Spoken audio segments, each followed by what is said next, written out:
Hi guys, I'm Laura Vitale, and on this episode of Laura in the Kitchen, I'm going to share with you how I make my mini pavlovas. Now, I have shown you a traditional pavlova here, and I've also shared with you a chocolate pavlova. Note to self, I need to make it soon because I'm craving it. But the point is, it's the same recipe, but I'm just sharing with you how I make small versions of it. And the reason why I'm doing that is because I've gotten so many people requesting if I could show them how to make a miniature pavlovas because the time in the oven differs and all that stuff. So I figured I'd share it with you. And anything miniature is awesome. So mini pavlovas it is.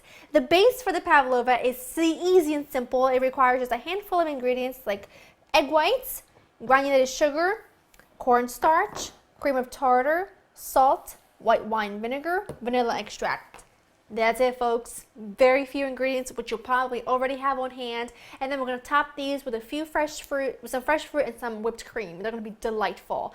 Now, what I've done is I've preheated my oven to 300 degrees Fahrenheit. Now, what I have here is two cookie sheets or baking sheets, whatever you got. And I've got some parchment paper, and I just took a 4-inch cookie cutter or biscuit cutter, and I just took a pencil and traced out little circles on each piece of parchment paper, and then I'm going to flip that around. And really, you don't have to do this. This just kind of gives me a guide as to how big they should be. I want them to all be roughly around 4 inches.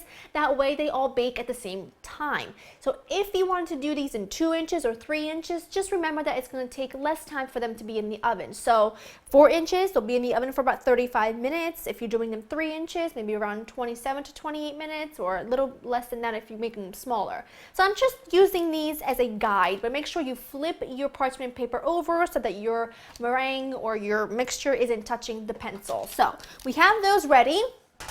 Set those aside, and let's get started. I'm going to make mine in my standing mixer. Make sure that your standing mixer and your beater is really clean with absolutely no oil residue left behind, because if there is, the egg whites will not whip. So I've got my egg whites in there. I'm going to add in my cream of tartar and my salt. If you don't have cream of tartar, just add just a little tiny squeeze of lemon juice.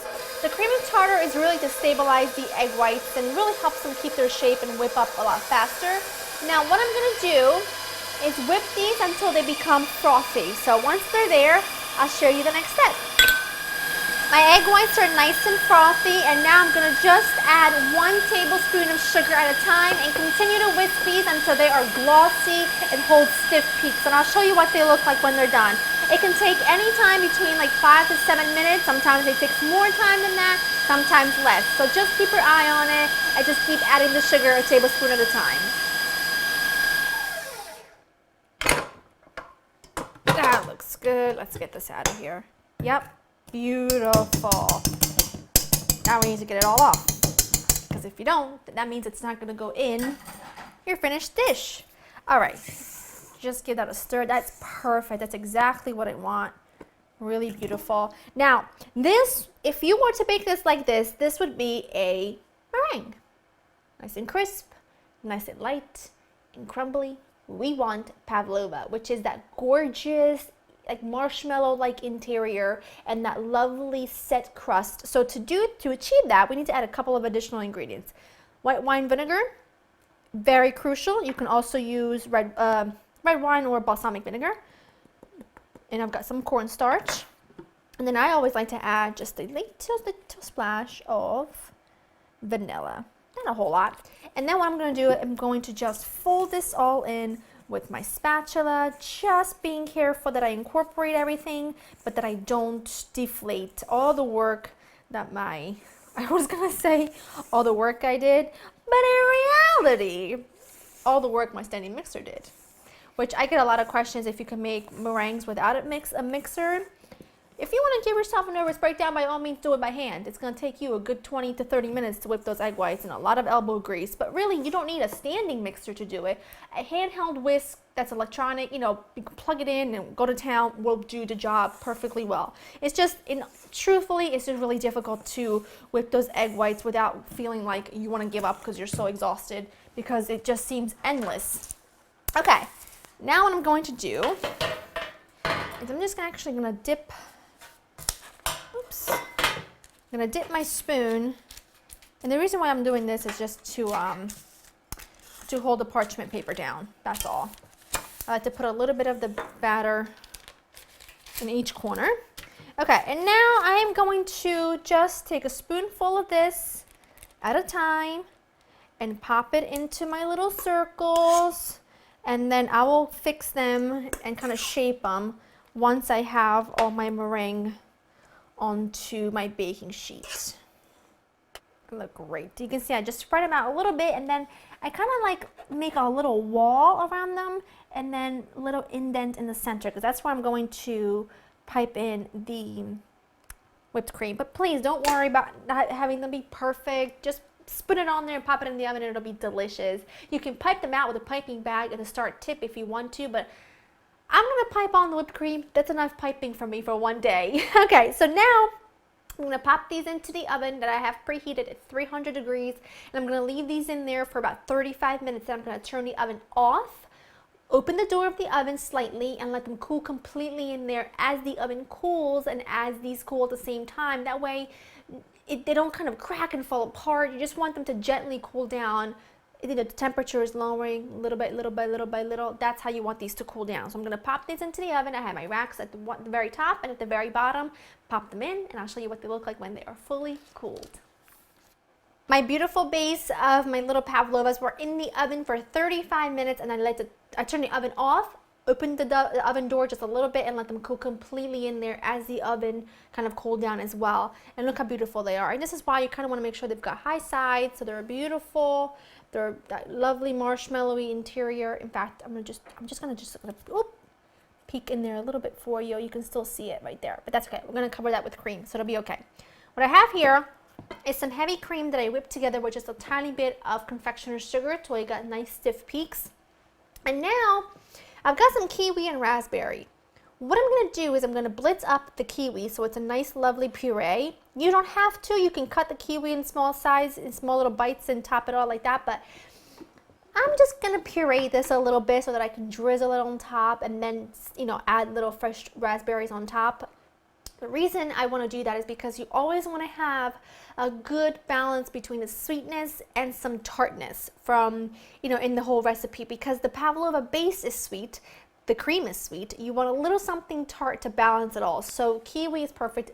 Passion fruit would be ideal, but I just don't have any, and it's kind of difficult for me to find. It's not something I can find on a regular basis, so this works really well. And all I'm going to do is I am going to just pulse this until it's nice and smooth, but still tiny bit of chunks remain left behind.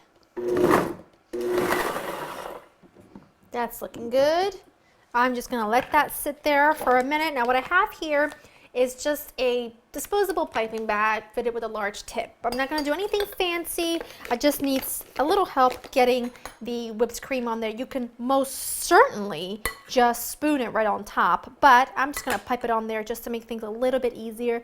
And of course, this is just a few of the bases that I had in the oven, but I wanted to just show you a few of them and how they look because I couldn't fit all of them on one platter.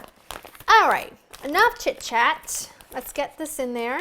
And I'm not gonna cover the whole thing. I'm not gonna do anything fancy. I'm just gonna put a little whipped cream in the middle of each one. That is it, my friend. Let's see, do I wanna put a little more cream? Yeah, why not? Feeling really generous today. And again, we're gonna cover these up with fruit, so you'll never know. Set that aside. Bring this closer to me. And I've got my kiwi in here. You don't want to add too much, just a little bit, but look at that. Look how beautiful that is. And once you have the raspberries, it just is. And you know what's really great about this? As you can see, I'm most certainly no food stylist. And I have no patience, but I love when food looks like it should. I don't like to make food look perfect. Look, I could have easily used a fancier piping tip to format my paths, but why would I? I mean, look how beautiful they look as is. So I love that. That's what I'm about. I just love for things to look rustic and homemade. It gives them so much more character, and that is just how I roll. And then I like to take a couple of raspberries, How cute. Look at those. I can't wait till I do all of them because they're going to look so great. But I'm going to go right into it. I'm going to go in that big first one right here. Wish me luck.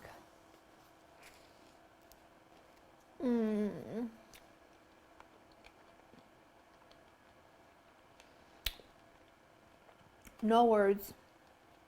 That is finger licking perfect. The base is crunchy on the outside, chewy on the inside, sweet cream, slightly tart from the kiwi and the berry. It's literally perfection. To get the written recipe, go to laurainthekitchen.com. I hope you enjoyed spending time with me, and let me know what other versions of things I've made you want to see made mini. So leave your requests down below, and I'll see you all soon. Bye bye.